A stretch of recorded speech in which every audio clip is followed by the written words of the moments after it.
तो जैसा कि हम सभी लोगों ने पिछले एपिसोड में देखा, हांसी गियोन 16 फ्लोर ट्रायल में एक एडमिनिस्ट्रेटर का कोर्स कंप्लीट करने के लिए निकल गया था, लेकिन जैसे ही वो उस दुनिया में पहुंचता है वो किसी और की बॉडी में उड़ जाता है और वहां पर उसे अपने आई पैच की मदद से पता चल चुका होता है कि उसके कॉमरेड्स ही उसके एनिमी हैं। तो अब आगे हांसी गियोन लोगों को देखते हुए अपने मन में कह रहा होता है, क्या मेरे साथी ही मेरे दुश्मन हैं? तो इसका मतलब ये जो क्वेस्ट होने वाला है ये मेंटली काफी ज्यादा डिफिकल्ट है। अब हम नेक्स्ट सीन में उन चारों को कैंप के अंदर बैठा हुआ देखते हैं। हांसी गियोन अपने मन में कहता है, अभी के लिए ये मत सोचो कि ये लोग मेरे साथ कुछ भी कर सकते हैं। इन लोगों को अगर कुछ मेरे साथ करना होता तो ये लोग पहले ही कर चुके होते और लकीली मेरे ज्यादातर स्किल नॉर्मली काम कर रहे हैं। वही उसको एक बंदा बुलाते हुए कहता है, नील आखिर तुम्हारे साथ हुआ क्या है? क्या तुमने अपनी मेमोरीज खो दी है? तो हांसुगिन कहता है, हाँ मुझे लगता है कि मैंने अपनी मेमोरीज खो दी है। मुझे ये भी नहीं याद है कि आखिर मैं हूँ कौन और आखिर मैं यहाँ पे लेटा क्यों हूँ। वो एल्फ उससे कहती है, जितना मैंने एक्सपेक्ट किया था ये साइड इफेक्ट उससे भी ज्यादा सीरियस हो चुका है। वो बंदा उसे पूछता है, तो आखिर हुआ क्या था? एल्फ कहती है, हमारे पास अभी टाइम नहीं है इसलिए मैं इसे शॉर्ट में बताती हूँ। नेल, तुम एक वॉरियर हो और ड्रैगन डिवाइन कल्ट के तुम्हारा रोल एक अपोस्टल के रूप में दुनिया को बचाना है। तुम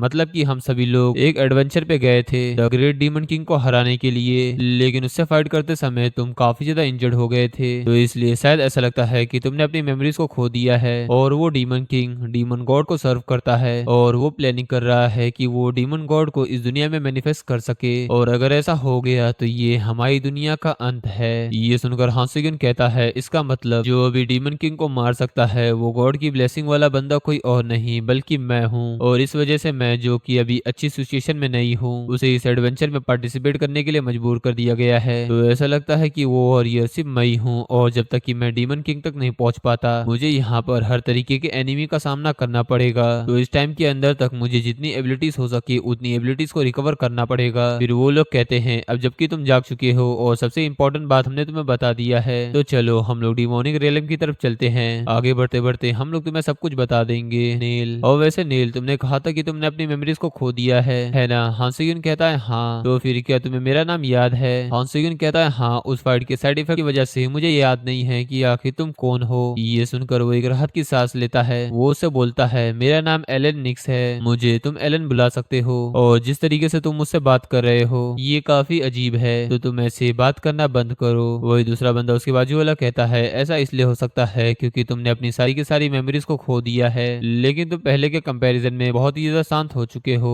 हांसेयुन कहता है, तुम कौन हो? वो कहता है, मेरा नाम जरबा टीनियर है, लेकिन तुम मुझे जरपा कह सकते हो, वैसे इससे कोई फर्क नहीं पड़ता, तुम मुझे ओल्ड मेज भी बुला सकते हो। हांसेयुन कहता है, ठीक है मैं समझ चुका हूँ। पर तभी एलन हंसते हुए कहता है, भले ही दुनिया का डिस्ट्रक्शन बहुत ही ज्यादा खतरे में क्यों ना हो, लेकिन अभी मुझे बहुत ही ज्यादा भूख लगी है। और हाँ डेजी, आगे बढ़ने से पहले लगता है कि हमें कुछ खाने की तलाश करना चाहिए, है ना? इसी के साथ वो सभी लोग वहीं पर रुक जाते हैं। वो सभी लोग कहते हैं, हम लोगों ने अपना सारा का सारा खाना खो दिया है, तो इसलिए अगर हम लोग शिकार नहीं करते हैं तो हमारे पास खाने के लिए कुछ भी नहीं बचेगा। वैसे नील, अभी के लिए तुम आराम कर सकते हो, हम खाना खाने के लिए कुछ ढूंढ के लाते हैं। इसी के साथ वो कुछ देर में कुछ खाने के लिए ढूंढ के लाते हैं। वो एक रेड को मारकर उसके सामने रखते हैं। वो लोग कहते हैं, नील ये तुम्हारा हिस्सा है। इट्स मीन वो सभी लोग बस नील को एक चूहे का हिस्सा देते हैं और बाकी वो सभी लोग तो आराम से पोर्क का मीट खा रहे होते हैं। वो सभी लोग आपस में बात करते हुए कहते हैं, नील अभी इतना ज्यादा टूट चुका है कि वो अभी एक वॉरियर के रूप में काम नहीं कर पाएगा। खैर दूसरे लोग हमारी डिसीजन को अधूरा मान सकते हैं, लेकिन हम लोग बिल्कुल भी गलत नहीं हैं, भले ही ये सीक्रेट हो। इस दुनिया को बचाने का एक आखिरी तरीका सिर्फ यही है, इसलिए हमें कैसे भी ना कैसे कर नील को उस आदमी के पास लेकर जाना होगा। डेजी कहती है, बस इतना काफी है। तो मेज भी उसे कहता है, हाँ ये सही कह रहा है, वो वॉरियर या कुछ और नहीं है, वो बस इस दुनिया को बचाने वाला एक टूल है। और वही हम दूसरी तरफ हांसुगिन को देखते हैं जो कि एक पेड़ के ऊपर बैठा हुआ होता है। वो उन सभी लोगों को देखते हुए कहता है, ये सभी लोग, क्या मुझे इन सभी लोगों को जान से मार देना चाहिए? नहीं नहीं, आखिर मुझे ऐसा क्यों करना चाहिए? इस क्वेस्ट की पूरा करने की कंडीशन मुझे ऐसा करने से रोक रही है, लेकिन अगर मैं जल्दबाजी करूं तो बाद में बहुत ही ज्यादा बड़ी प्रॉब्लम आ सकती है। और अगर ये सिर्फ 3 लोग हैं जो कि मेरे एनिमी हैं तो मुझे पूरा का पूरा यकीन है कि मैं इस कंडीशन में भी इन लोगों को मार सकता हूँ। खैर वैसे भी मेरे पास बहुत टाइम है, तो चलो बस इन पर नजर बनाए रखते हैं। अब इसी के साथ हम नेक्स्ट सीन में देखते हैं कि अगली सुबह वो सभी लोग वापस से हंटिंग करने के लिए निकल चुके होते हैं, नील को वहीं पे छोड़कर। हांसुगिन ये देखते हुए मन में कहता है, वो लोग इस बॉडी को सही से फूड भी नहीं दे रहे हैं, लेकिन वो लोग बार बार हंट करने के लिए जा रहे हैं, आखिर ये लोग करना क्या चाहते हैं? जो कहते हुए वो वहां से निकल जाता है। वो वहां से आगे बढ़ते हुए कह रहा होता है, खैर इसके लिए शुक्रिया, लेकिन लगता है कि अभी मेरे पास काफी ज्यादा समय बचा हुआ है। जाओ जंगल के अंदर घूमते हुए कहता है, यहाँ पे जरूर वो सभी सभी लोग मुझे नहीं देखेंगे तो शायद से मैं यहाँ पे अपनी ट्रेनिंग को कर सकता हूँ। लेकिन तभी अचानक से उसे किसी की परछाई का एहसास होता है। वो पीछे की तरफ मुड़ता है, सामने देखता है कि एक बहुत ही ज्यादा बड़ा मॉन्स्टर उसके ऊपर अटैक करने के लिए तैयारी होता है। तो उस मॉन्स्टर को देखते हुए हां से-गिन कहता है, लगता है कि मैं फॉरेस्ट के बहुत ही ज्यादा डीप में आ चुका हूँ। लेकिन अगले सीन में हां से-गिन उसे जान से मार डालता है। वो उसकी बॉडी को टेस्ट करते हुए कह रहा होता है, वाह ये तो कितना ही ज्यादा टेस्टी है, ये बिल्कुल चिकन जैसा फील हो रहा है। भले ही मैं अभी नहीं खाता हूँ या फिर सोता भी नहीं हूँ,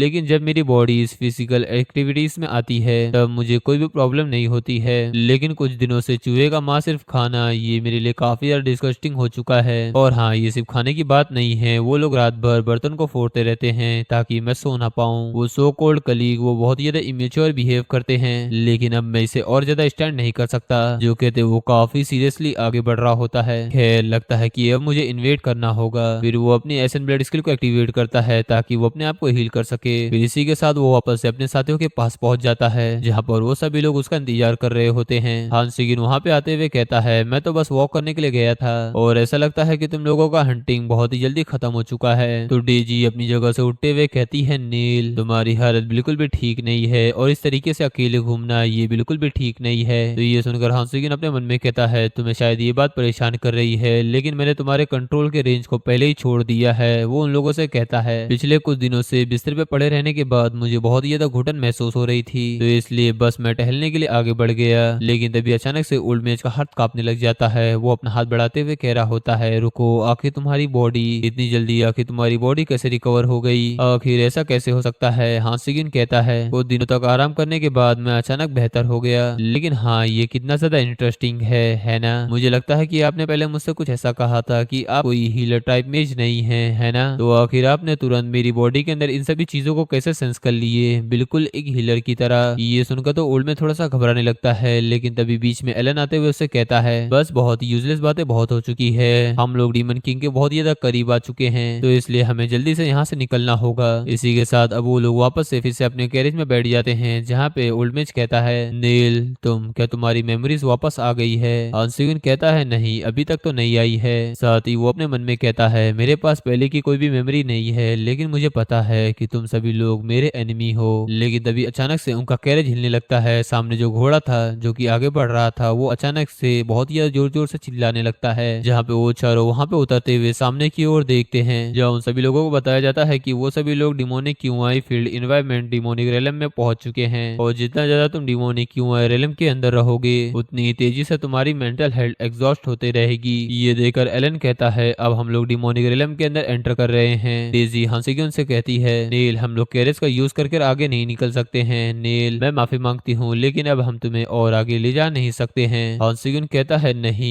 ये सुनकर तो खुद डेजी भी हैरान हो चुकी होती है। वो आगे कहता है, अगर मेरे साथ कुछ ऐसा हो रहा है तो ये मेरे स्टाइल से बहुत ही ज्यादा है, मैं इस चीज को जरूर करूंगा। अब हमें डिमोनिक रेलम के बारे में बताया जाता है। इस जगह डिमोनिक क्यों आई है, जिसके सिर्फ सांस लेने भर से ही ज्यादातर लोग ऐसे ही पागल हो जाते हैं, और इसमें ऐसे खतरनाक मॉन्स्टर है जो पल भर में ही कई सारे फोर्स को ऐसे ही तबाह कर दें, तो इसे ही डिमोनिक रेलम कहा जाता है। और यहाँ तक भी कई सारे डिफिकल्टी को सामना करने वाले वॉरियर्स भी इस बात पे सहमत हैं कि वो लोग भी इस डिमोनिक रेलम का सामना नहीं कर पाएंगे। इससे कोई फर्क नहीं पड़ता कि तुम कितने ज्यादा पावरफुल हो, तुम डिमोनिक रेलम में कभी भी सरवाइव नहीं कर सकते हो। इसी इंट्रो के साथ ही हम देख पाते हैं कि वो सभी लोग डिमोनिक रेलम के अंदर आगे बढ़ रहे होते हैं। हां सिग्यून सामने का नजारा देखकर हैरान होते हुए कहता है, तो ये डिमोनिक रेलम है। एलन उससे पूछता है, क्या तुम्हें सचमुच डिमोनिक रेलम याद नहीं है? लगता है कि तुमने सचमुच अपनी सारी की सारी मेमोरीज को खो दिया है। लेकिन तभी वहाँ पे वो मेज अपने हाथ में एक स्वॉर्ड लाते हुए कहता है, इसे रख लो, शायद तुम्हें इसके बारे में याद नहीं होगा, लेकिन ये तुम्हारा वेपन है जिसे तुमने अपने लाइफ के लायक माना था, द होली स्वॉर्ड। और हांसुगिन के ये स्वॉर्ड पकड़ने के साथ ही हमें नील के पास का सीन दिखाया जाता है। हम देख पाते हैं कि वहाँ पे कई सारे मॉन्स्टर नील के ऊपर हमला करने के लिए आ रहे होते हैं। नील सामने सभी मॉन्स्टर को देखकर परेशान होते हुए कहता है, मैंने सोचा था कि ये ठीक होगा क्योंकि इधर काफी समय बीत चुका है, लेकिन उस समय के बारे में सोचना ये काफी ज्यादा दर्दनाक है। मैं अब इसे इंड्योर नहीं कर सकता हूँ। मैं जो पहले से कमजोर था, अपने साथियों के ऊपर ट्रस्ट करने और उनका साथ देने के लिए पहले से भी कहीं ज्यादा बेताब रहता था, लेकिन आखिर वो लोग मेरे साथ ऐसा कैसे कर सकते हैं। लेकिन तभी हमें हांसिगिन को दिखाया जाता है जो कि उसकी सोल को काटते हुए कह रहा होता है, तो चलो अभी चीज को स्टार्ट करते हैं। इट्स मीन हांसिगिन उस स्वॉर्ड की सोल को तोड़ते हुए उनसे मॉन्स्टर के ऊपर तेजी से हमला करते हुए आगे बढ़ते हुए कहता है, तो चलो अब गेम को स्टार्ट करते हैं। और ये सीन देखते हुए एलन कहता है उसका पेशेंस हमेशा की तरह वैसे ही है, यहाँ तक कि उसे एक भी बात याद नहीं है, लेकिन वो पहले की तरह अभी भी उन सभी के ऊपर हमला करने के लिए आगे बढ़ गया। लेकिन वो अकेले उन सभी मॉन्स्टर का सामना नहीं कर पाएगा, उसके लिए ये काफी ज्यादा डिफिकल्ट होगा। तो चलो उसे सपोर्ट करने का नाटक करते हैं जैसा कि वो चाहता था, ताकि नील को इससे और भी ज्यादा इसे पैर फील कर सके। वहीं हम हांसिगिन को देखते हैं जो कि अपने एक ही स्ट्राइक की मदद से ही उन सभी मॉन्स्टर को बीच से काट देता है। और ये सीन देखकर तो तीनों के तीनों लोग काफी ज्यादा हैरान होते हैं। वो लोग हैरान होते हुए कहते हैं आखिर आखिर ये ऐसा कैसे कर सकता है। लेकिन तभी हम देखते हैं काफी सारे मॉन्स्टर हांसिगिन के ऊपर झुंड बनाकर हमला करने के लिए आगे बढ़ चुके होते हैं। ये देखकर वो अपने स्वॉर्ड की होली लाइट का इस्तेमाल करता है और फिर तेजी से आगे बढ़ते हुए सीधे उन सभी के ऊपर अटैक कर देता है। वहाँ उस होली लाइट की वजह से उस मॉन्स्टर के झुंड के अंदर एक बहुत ही ज्यादा बड़ा धमाका होता है, जिसकी वजह से तो आधे से ज्यादा मॉन्स्टर वहीं उसी लाइट की वजह से मारे जाते हैं। और अपने स्वॉर्ड की ऐसी पावर को देखकर तो वो भी हैरान होते हुए कहता है ये होली स्वॉर्ड सचमुच इंसेनली पावरफुल है, ये सचमुच काफी ज्यादा मजेदार है, शायद मैं इसे ऑब्टेन करने में एलेबल हो सकता हूँ। और इस ट्रायल की एबिलिटीज ये काफी ज्यादा अनएक्सपेक्टेड है। और इसी के साथ ही हमें कुछ समय पहले का सीन दिखाया जाता है जहाँ पर वो तीनों लोग आपस में रात में बात कर रहे थे। नील कम्प्लीटली सब कुछ भूल चुका है कि आखिर हम लोग कौन हैं। तो शायद से ऐसा भी हो सकता है कि उसने अपना बैटल एक्सपीरियंस भी खो दिया होगा। तो अब सब कुछ हमारे ऊपर है कि आखिर हम उसे कैसे ट्रीट करते हैं। और इसी बात के साथ ही हम प्रेजेंट में डेजी को देखते हैं जो कि सामने का नजारा ये ऐसी ब्रूटल फाइट देखकर तो भी परेशान होते हुए कहती है क्या इसका कोई मतलब है, हमने ड्रैगन गॉड को ट्रिब्यूट देने के लिए उसकी सारी की सारी मेमोरीज को दे दिया था, तो आखिर ऐसा कैसे हो सकता है। वो मेज कहता है ये अजीब है, भले ही उसने अपनी यादें खो दी हो, लेकिन उसे देखकर ऐसा लगता है कि उसने कई सालों से बस ऐसी ही फाइट लड़ी है, आखिर ऐसा कैसे हो सकता है, वो ऐसा काम कैसे कर सकता है। एलन भी ये देखकर काफी ज्यादा चिढ़ते परेशान होते हुए कहता है डैम इट नील, आखिर क्यों, आखिर तुम ऐसा क्यों कर रहे हो, तुम आखिर इतना ज्यादा स्ट्रॉन्ग कैसे हो। और अब इस सीन के साथ ही हमें सीधे शाम का सीन दिखाया जाता है जहाँ पे वो चारों लोग शांति से बस अपना खाना खा रहे होते हैं। और ये देखते हुए हांसिगिन अपने मन में कहता है आखिर इतनी अजीब सी शांति क्यों है, हालांकि मैं लेजी सोल्जर काफी ज्यादा स्ट्रॉन्ग हो गया हूँ, साथ ही मॉन्स्टर को भी हरा पा रहा हूँ, लेकिन इसकी वजह से मेरा एक भी कॉमरेड हैप्पी नहीं है, लगता है कि यहाँ पे कुछ गड़बड़ है। इन लोगों को देखकर ऐसा फील हो रहा है रेपुलेशन, नर्वस, गिल्ट, एंजाइटी, मैं बस अभी इन लोगों से नेगेटिव इमोशन को फील कर पा रहा हूँ। लेकिन इसके बाद ही वो सभी लोग अपना खाना खाकर अपने कैंप में चले जाते हैं। हांसिगिन अपने कैंप में लेटे हुए अपनी आंखों को खोलते हुए कहता है लगता है कि मुझे अब स्टार्ट करना होगा, जो कहने के साथ ही वो वहां से बाहर निकल जाता है। वो सामने की तरफ देखते हुए कहता है क्या मुझे आगे जाकर देखना चाहिए कि वहां पे क्या है। इसी के साथ ही वो अपने अथॉरिटी स्टेप को एक्टिवेट करते हुए काफी तेजी से हवा में उड़ते हुए सीधे वहां पे निकल जाता है, जहाँ पे वो जाते हुए कह रहा होता है ऐसा लगता है कि मैं 15 किलोमीटर तक दूर आ चुका हूँ, सिर्फ एक ही स्टेप में, ये काफी ज्यादा अच्छा है। अथॉरिटी इंस्टेंट स्टेप ये काफी ज्यादा अच्छा है। फिर साथ ही वो वापस से इस अथॉरिटी का यूज करता है तो उसे बताया जाता है तुम्हारी डिवाइन पावर कंज्यूम हो रही है, तुम जहाँ पे देखोगे तुम वहीं पे मूव हो जाओगे। इसकी मदद से वो वापस से 15 किलोमीटर तक दूर आ जाता है। ये देखते वो कहता है ऐसा लगता है कि मैं वापस से 15 किलोमीटर तक चला आया हूँ, इसका मतलब ये है कि मैं जहाँ तक मेरी आंखें जाएगी मैं वहीं तक पहुंच सकता हूँ, यानी कि अगर मेरे सामने कोई दीवार होगा तो मैं उसे पार नहीं कर पाऊंगा, लेकिन मैं फाइटिंग में काउंटर टाइमिंग का यूज कर सकता हूँ, जहाँ मैं ऐसी इमरजेंसी सिचुएशन में एस्केप कर सकता हूँ। इसका मतलब ये है कि मैंने कुछ इंसेन एबिलिटीज को अथॉरिटीज के साथ ऑब्टेन कर लिया है और ये मेरे लिए काफी ज्यादा अच्छी बात है। अब वो हवा में रहते ही अपने ड्रैगन आई को एक्टिवेट करता है, जिसकी मदद से वो अपने होली स्वॉर्ड की एट्रीब्यूट्स को चेक कर पाता है, जिससे उसे पता चलता है कि जब इसके अंदर डिवाइन पावर को इंजेक्ट किया जाए तब इसकी exclusive effect Holi light activate हो जाएगी और इसकी मदद से उसका डेस्परेट विश वो भी एक्टिवेट हो जाएगा।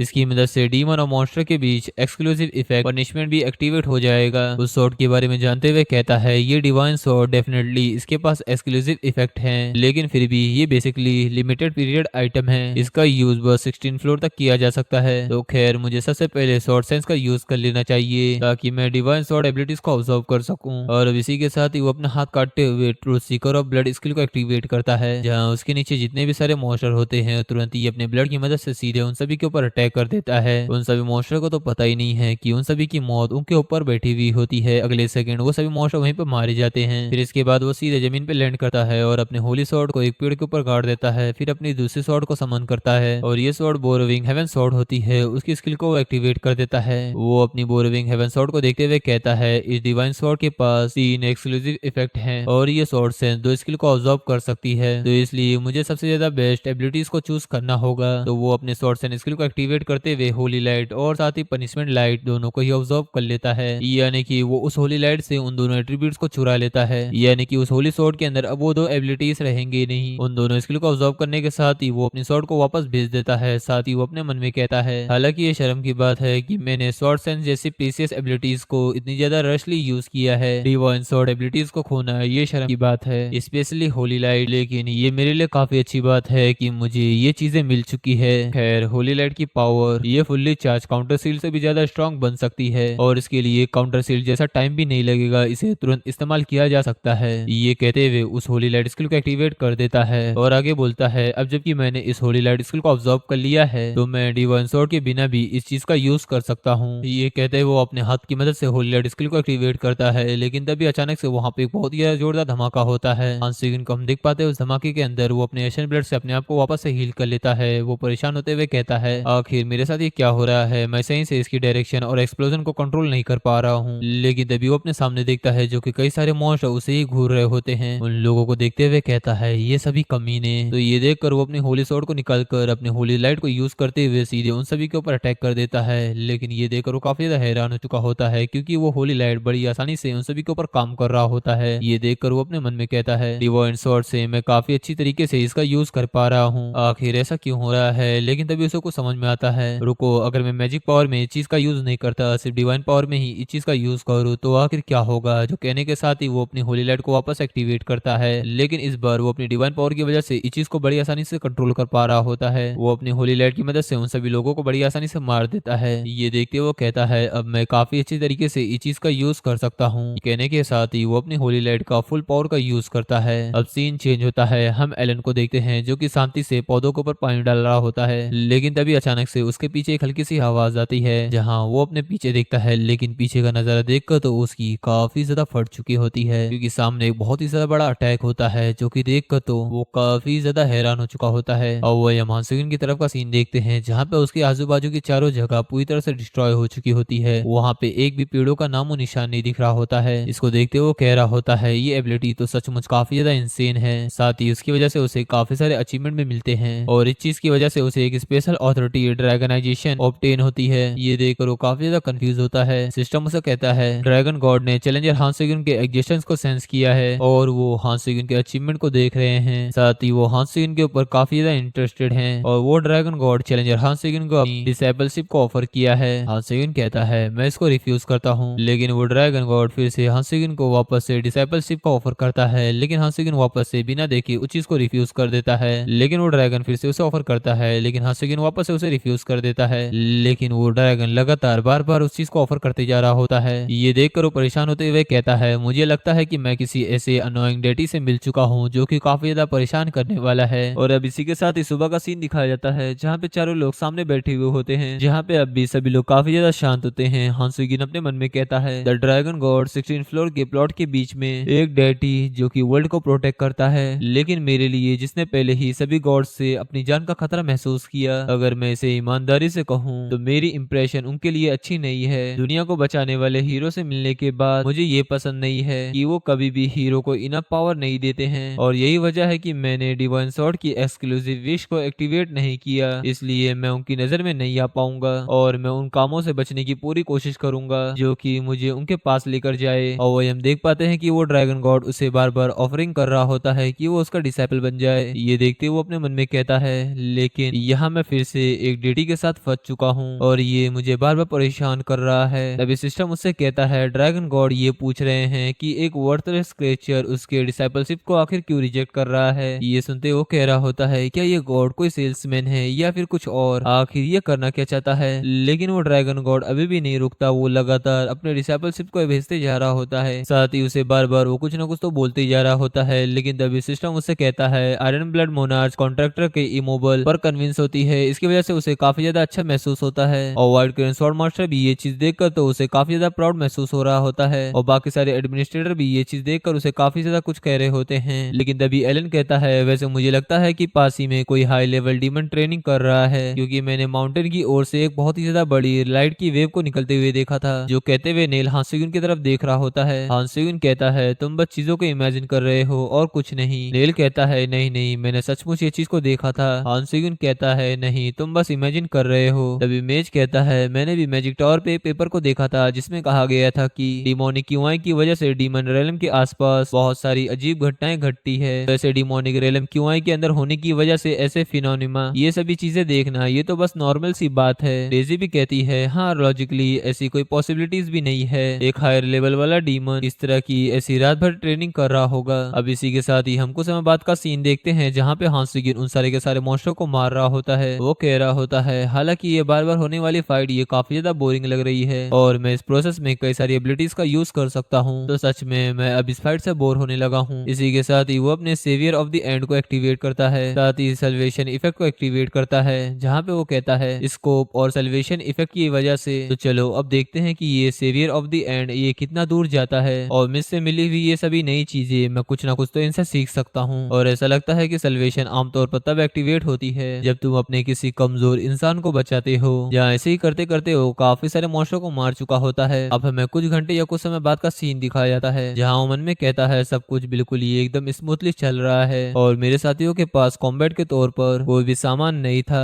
हालांकि शायद से ऐसा इसलिए था क्योंकि मेरे सारे के सारे एनिमीज को पहले ही दूर भगा दिया था और वो बस खड़े रहते देख रहे थे और कुछ नहीं। अब इसी के साथ ही वो आगे बढ़ते हुए कह रहा होता है आखिर तुम सभी लोग मेरे पीछे क्यों नहीं आ रहे हो, जबकि यहाँ का डीमन कैसल गेट कीपर मारा जा चुका है। ऐसा लगता है कि हमें अंदर एंटर करना चाहिए, लेकिन तभी हम बाकियों के चेहरे को देखते हैं जो कि काफी ज्यादा अजीब होते हैं। तो उन सभी के एक्सप्रेशन को देखकर हांसिगिन अपने मन में कहता है लगता है कि इनके चेहरे में कुछ चेंज हुआ है, ऐसा लगता है कि मैंने जरूरत से ज्यादा अपनी पावर को दिखा दिया है जिसकी वजह से उनके चेहरे का फेस का रंग उड़ चुका है। लेकिन इसी के साथ ही हांसिगिन सीधे उस गेट को ओपन कर देता है, यहाँ फिर सभी लोग अंदर जाने लग जाते हैं। लेकिन तभी एलन कहता है नेल आखिर तुमने अभी क्या किया, क्या तुमने सचमुच अपनी मेमोरीज को खो दिया है। तो नेल उसे पूछता है आखिर तुम क्या सोचते हो। मेज कहता है तो चलो ठीक है अभी आने वाले बैटल के ऊपर फोकस करते हैं। जो कहने के साथ ही वो एक पोशन को बाहर निकालता है और नेल को दिखाते हुए कहता है नेल प्लीज इसे चलो पी लो, ये एक ए रैंक का रेयर पोशन है जिससे तुम्हारी पावर बढ़ जाएगी, तो चलो इसे जल्दी तुम पी लो ताकि तुम फाइनल बैटल में इस डीमन किंग को बड़ी आसानी से खत्म कर पाओ, तो तुम्हें इसे पी लेना चाहिए। तो उस पोशन को लेते हुए हांसिगुन कहता है अचानक से ये पोशन इसमें कोई पॉइजन तो नहीं है। जो कहते हुए हांसिगुन हंसने लग जाता है। तो ये देखकर डेजी आगे बढ़ते हुए कहती है क्या तुम हम पर शक कर रहे हो, आखिर तुम ऐसा कैसे कर सकते हो। लेकिन हांसिगुन कहता है नहीं मैं अब तक परेशान था क्योंकि मुझे अब तक कोई भी मदद नहीं मिली थी, लेकिन मैं जानता हूँ तुम लोग मेरे अच्छे कॉमरेड हो तो इसलिए मैं जरूर इस पोशन को पीऊंगा। जो कहने के साथ ही हांसिगुन उस पोशन को पी लेता है। सिस्टम उसे कहता है तुम demonic realm box starving demon poison पी चुके हो और अगले 5 मिनट के अंदर ये पॉइजन तुम्हारी बॉडी के अंदर पूरी तरह से सेपरेट हो जाएगा जिससे तुम अपनी मैजिक पावर को यूज नहीं कर पाओगे। इसी के साथ वो अपने मुंह से खून की उल्टी करते हुए घुटनों पर आ चुका होता है। तभी उसकी एनिमी सेंसिंग आई पैच एक्टिवेट हो जाती है जहाँ उसे बताया जाता है कई सारे एनिमीज को सेंस किया गया है। अब वो तीनों लोग अपना असली रूप दिखाते हुए कहते हैं नील क्या तुम अब हमें हेट तो नहीं करोगे, वैसे हमारे पास कोई और चॉइस नहीं था, हम लोग अब तुम्हें मारने वाले हैं। लेकिन अगले सेकंड हांसिगुन का एक्सप्रेशन बिल्कुल ही बदल चुका होता है, वो रोने के बजाय हंसने लग जाता है। ये देखकर तो वो तीनों लोग काफी ज्यादा हैरान होते हैं। हांसिगुन उन सभी लोगों को देखते हुए कहता है ये सोचना कि हीरो के सारे कॉमरेड्स ट्रेटर होंगे ये कितना ज्यादा इंटरेस्टिंग है ना। लेकिन हम उसके चेहरे के पसीने को देख सकते हैं जिससे हमें ये तो पता चल चुका होता है कि अभी भी उसे उस पॉइजन से राहत नहीं मिला है।